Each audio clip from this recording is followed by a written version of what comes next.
Dear Master Course students, you are studying the module named Linguistic Representation of Cognitive Categories. The central question of this course is how conceptual and language structures in the world are interrelated, and how concepts formed by our mind are reflected into language. The idea that representation of knowledge in language is based on categorical principle is maintained among others by William Labov.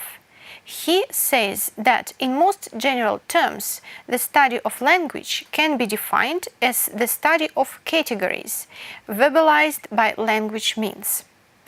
The opinion that all our knowledge about the world around us is taught in the form of categories is deeply grounded in philosophy as well. But can we say that language categories are direct reflections of mental categories? What are the main principles of representation of these types of knowledge in language? How does a type of knowledge influence on the choice of language means in categorization of objects of thought? Is all knowledge about the world directly verbalized in language? So it is a well-known fact that knowledge about the world can be verbalized on different levels of language system. Thus, one of the central problems of cognitive research of language is the problem of lexicon construction. That is, the principles of nomination of objects of the surrounding world. At doing this, in contrast to methods of traditional linguistics, such as construction of the system of lexical semantical groups or functional semantical categories, and so on, cognitive linguists operate with the methods of cognitive modeling in the form of different conceptual structures. So that is frames, prototypes, cognitive metrics, and so on.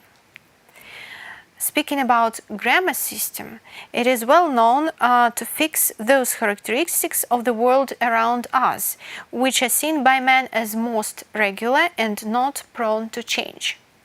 So, for instance, tense meaning, in contrast to spatial meanings, are basically objective in their nature, because they do not depend on the position of the speaker.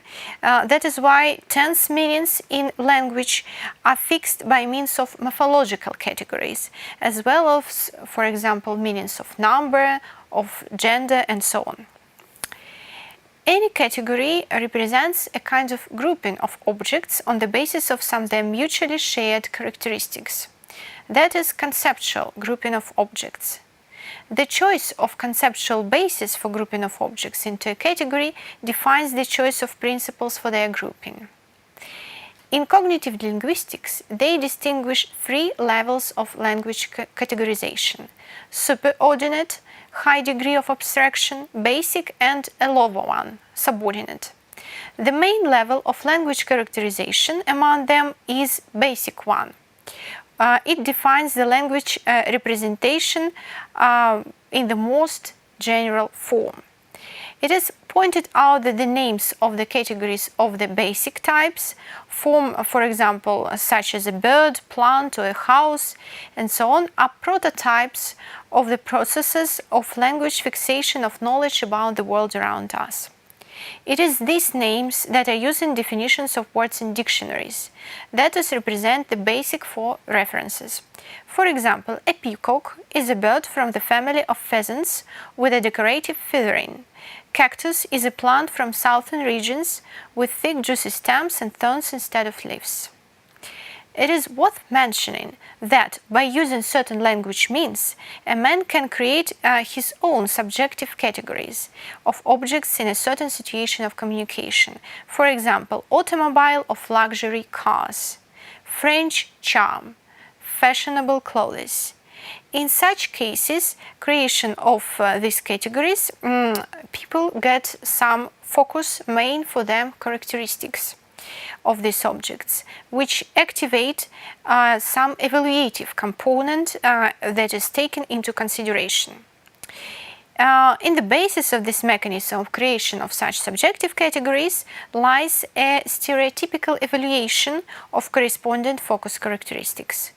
So, in the above stated examples, such characteristics are Luxury cars are especially comfortable and posh-looking automobiles, which indicate a high social status of their owner, and so on. French charm is an especially fine and delicate taste in clothes, which gives an exquisite style of good looks to their owner. Fashionable clothes are expensive clothes, as a rule from a well-known brand and popular among fashion-conscious public. So, by studying this course, you are to find the answers to the questions indicated above and come closer to understanding of a number of main problems of cognitive linguistics connected with fixation of our knowledge about the world around us in the language form. So, we wish you interesting classes and exciting new knowledge.